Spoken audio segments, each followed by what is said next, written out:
Hello and welcome to LTV News. I'm Daniel Adam and these are the day's top stories. 22 people are killed by an oil tanker crash in Saudi Arabia.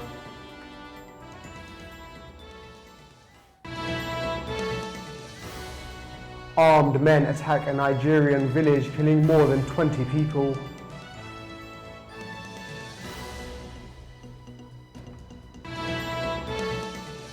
And singer Rihanna is crowned Halloween Queen.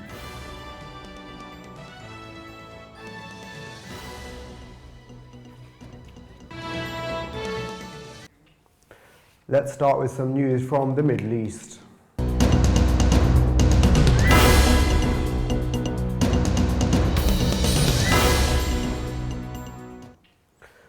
"22 people were killed and over 100 injured when a fuel truck crashed into a flyover in the Saudi capital Riyadh today. The collision triggering an explosion that caused the collapse of an industrial building. The building, several stories high, was almost leveled by the blast, with only one corner left standing. Several other buses and buildings were also damaged.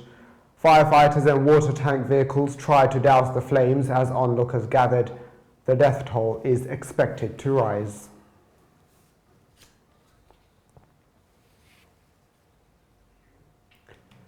A UAE court has today postponed the hearing of a Western pair accused of engaging in sexual activities in a Dubai taxi.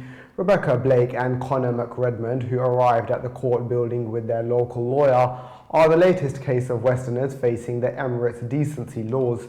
If convicted, the pair could face jail and then deportation from the UAE, which walks a delicate line between keeping its Muslim identity and maintaining a successful tourism industry. The pair have so far denied the allegations.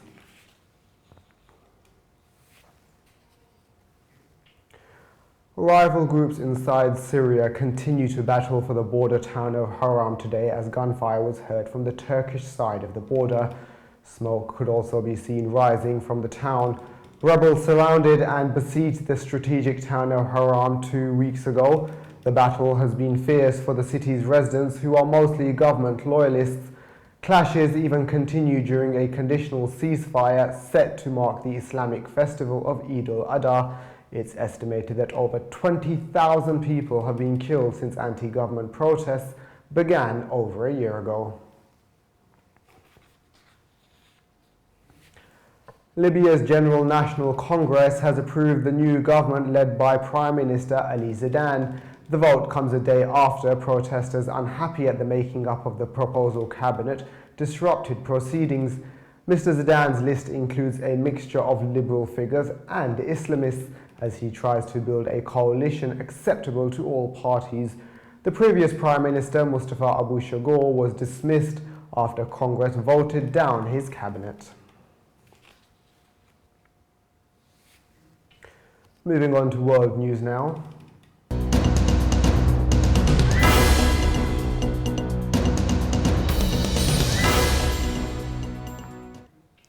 Gunmen suspected to be armed robbers have killed 20 people in a village in the northwestern Nigerian state of Zamfara.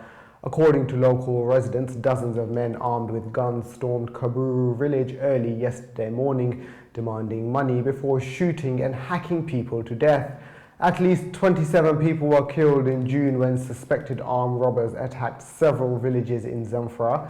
A breakdown of law and order has created opportunities for armed gangs driven more by money than ideology. Nigeria's mainly Muslim north celebrated the Islamic Eid al-Adha holiday at the end of last week.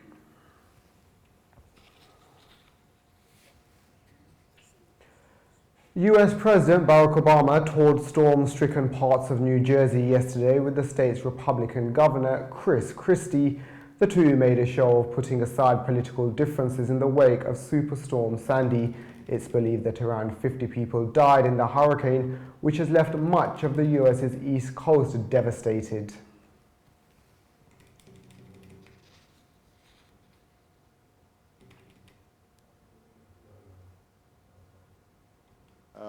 Our hearts go out to the families who have lost loved ones.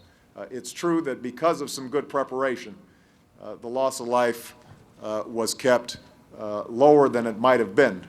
But for those individual families, obviously, their world has been torn apart. And we need to make sure that everybody who's lost a loved one knows they're in our thoughts and prayers. And I speak for the whole country there. At the top of my list. After days of rain, water in Venice rises to a height of 140 centimeters above sea level, flooding many shops and buildings. Some 58% of the city is reportedly covered by the floodwaters. The famous Venetian landmark of St. Mark's Square was nesting underwater some 60 centimeters deep. Tourists could be seen struggling through deep water as rain kept battering the square. Some of the raised walkways that have been set across the historic centre to help people move around were being removed. Many shops, basements and buildings have been flooded. Now here's some finance news.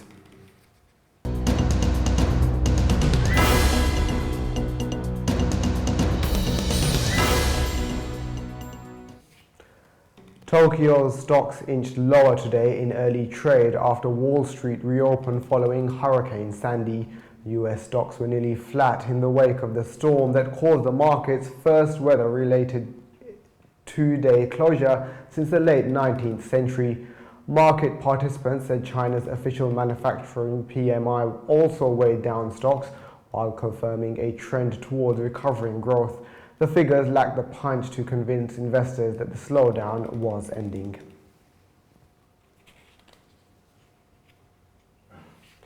Now for some sports news.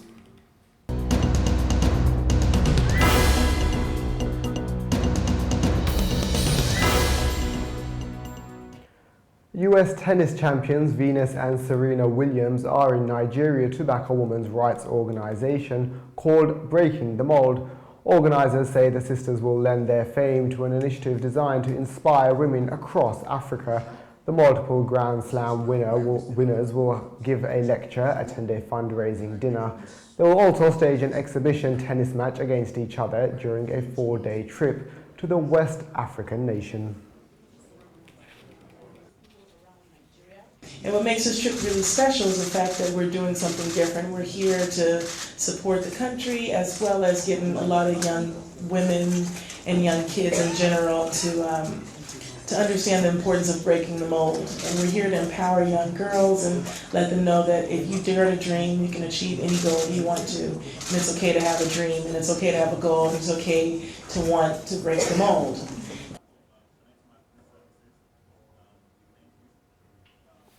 Now for a quick look in the world of arts.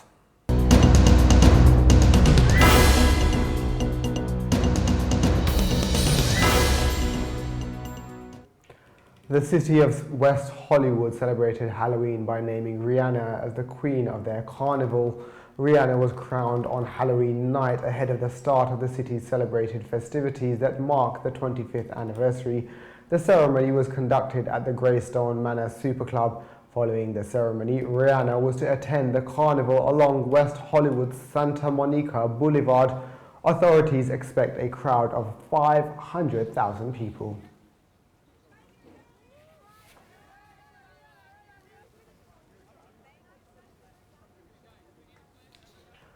Mexicans are gearing up for the traditional Day of the Dead commemorations, a festival which combines Aztecs and Mayan rituals with Catholic rites.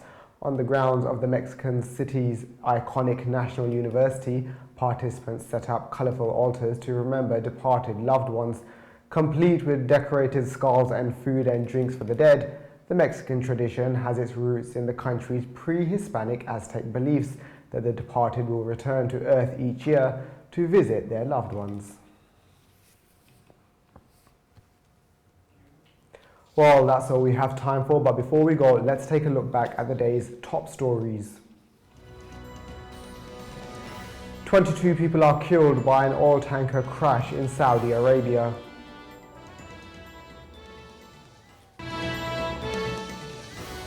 Armed men attack a Nigerian village, killing more than 20 people.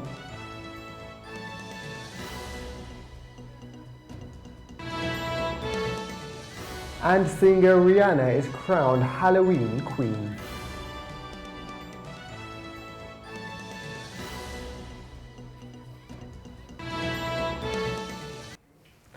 Thanks for watching. Join us again at the same time tomorrow. Until then, goodbye.